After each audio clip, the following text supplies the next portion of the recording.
Hello guys, welcome back to my channel and welcome to another tutorial. In today's video I'll be showing you guys how to draft a cape blazer pattern.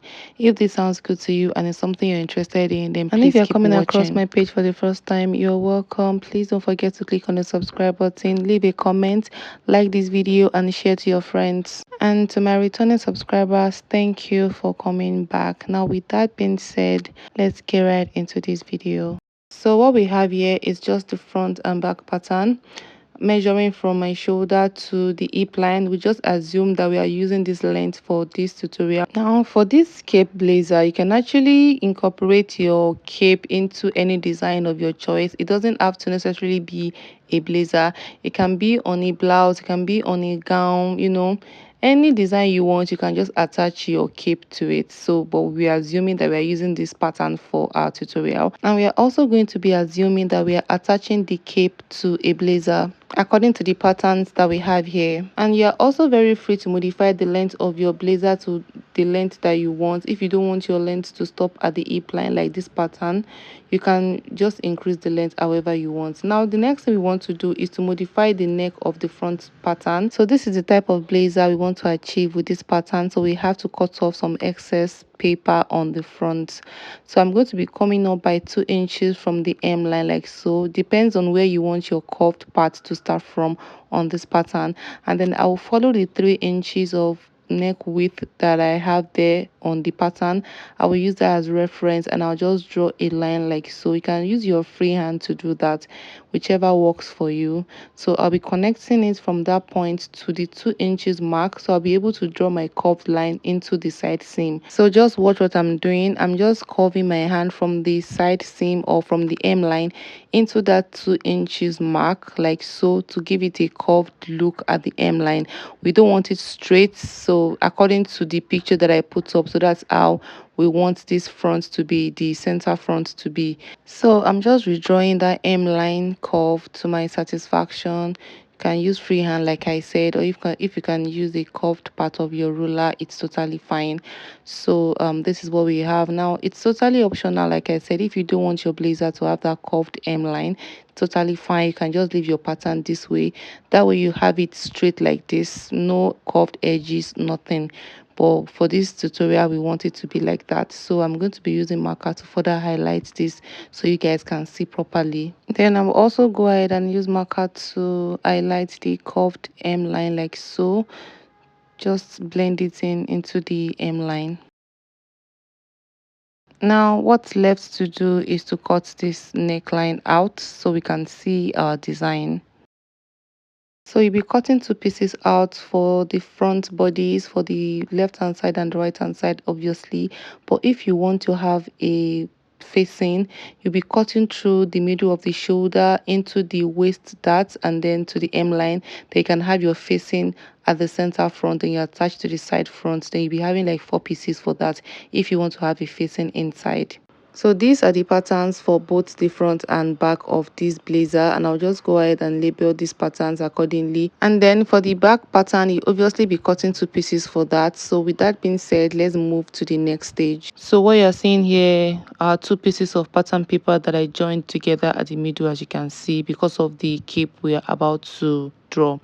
Now the length of the paper will be determined by the length of your cape. How long and how wide you want the cape to be will be what will determine your paper length and width. I hope you understand. So now that we have that out of the way, I'm going to be placing the front pattern like so. You can see how I'm placing it on the paper. The armhole is facing me while the center front is facing towards the edge. Now the back pattern will be placed this way. You make sure that the center back of the back pattern is facing the edge of the paper. So you'll be making sure that it's properly aligned with the paper underneath, the center back of the pattern and also of the paper underneath. So we are going to assume that that edge is the center back of our cape, and so the center back of the blazer pattern must also be on top and very aligned with the center back of the cape, which is the brown paper that you are seeing underneath. So you make sure that it's aligned together properly, and then I'm going to be using masking tape to hold the paper in place so it doesn't shift. Like I said earlier, this is not the only type of blazer that you can add your cape. You can add it to any type of design that you want, and I have some videos on my channel. You can go and look them up to get acquainted with how to draft a blazer pattern. You can see with the masking tape that I have on the pattern, it's laying flat and nice on the paper beneath it. So now the next thing that I will do is to bring the shoulder of the front pattern to meet the shoulder of the back pattern. As you can see, you make sure they are touching each other like so. That is the eye shoulder points of the two patterns. Then you'll be having a space in front like so, making sure that it's about 1 inch. The space in between should be 1 inch, or you can have it as 1.5 inches, but I'm having mine as 1 inch.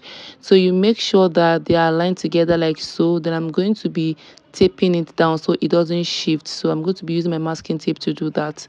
So you can see what I'm doing right there. Just make sure the two shoulder points are touching. I'll just place that on the front pattern so it doesn't shift. So take note of the 1 inch that we left there, and then the two shoulder points meeting. Take note of that. Now after I'm done, I'm just going to use my pencil to trace the back neckline just the way I'm doing. It's very important to trace that.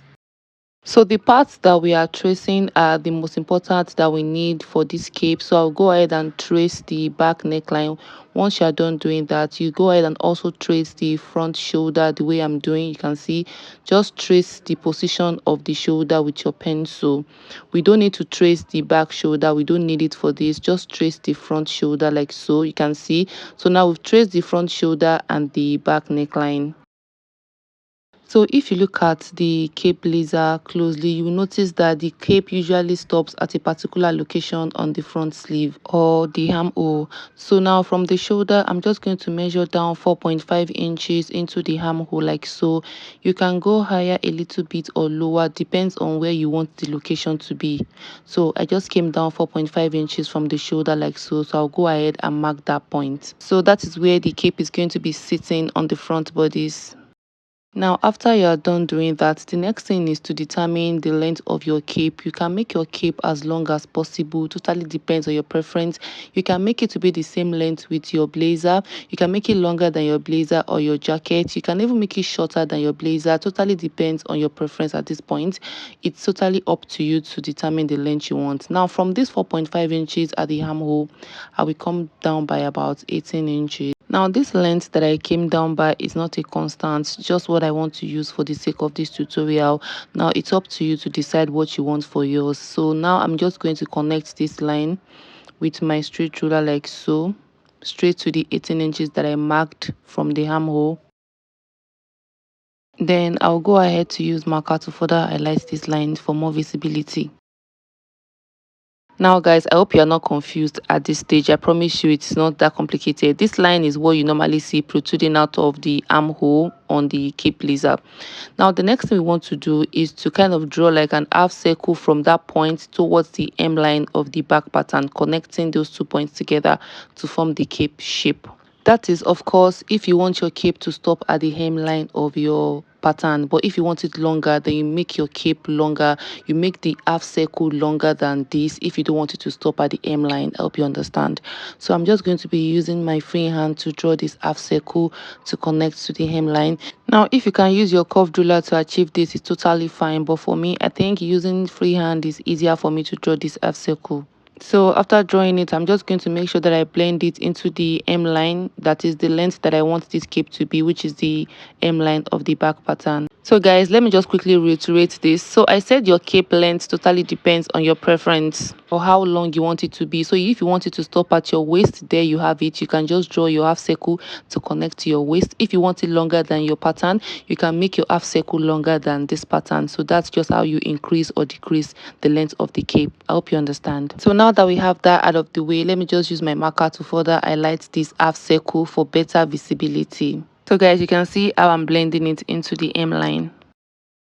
So you can see the shape of the cape. You can see that it's very easy to to draft. It's not that hard. So the next thing that we do now before we cut this pattern out is that I'm going to remove the masking tape at the armhole, so I'll be able to trace the length of the cape on the armhole with my pencil, the 4.5 inches that we had there. So I will trace with my pencil so we don't get confused when we cut this pattern out. So I'll just go ahead and retrace the lines at the armhole, the 4.5 inches. Then I will retrace the shoulder of the front pattern. Then I will go over to the back neckline and also retrace that pencil line that we have there for better visibility. It's very important for you to trace these parts on your cape pattern before you cut it out. Now this is the center back of your pattern as well as the center back of your cape. Now if you want to have just one piece of this cape, you'll be cutting that part on fold. That is the center back of the cape. But if you want to have it in two pieces, then you'll be having a seam at the center back, so you have two pieces for the cape. I hope you understand my explanation. I know it might be a little bit confusing, so let me repeat. If you want to have a joining at the center back of your cape, you'll be cutting two pieces for the cape. But if you want to have just one single piece of the cape, then you'll be cutting that center back on fold. I hope you understand. So after removing the patterns, I'll just go ahead and label all the important parts: the armhole, the sleeve area, the shoulder part, and also the neckline of the back, and also the center back of the cape, whether you want it on fold or not. Totally depends on you. After labeling everything, I'll just go ahead and cut this pattern out.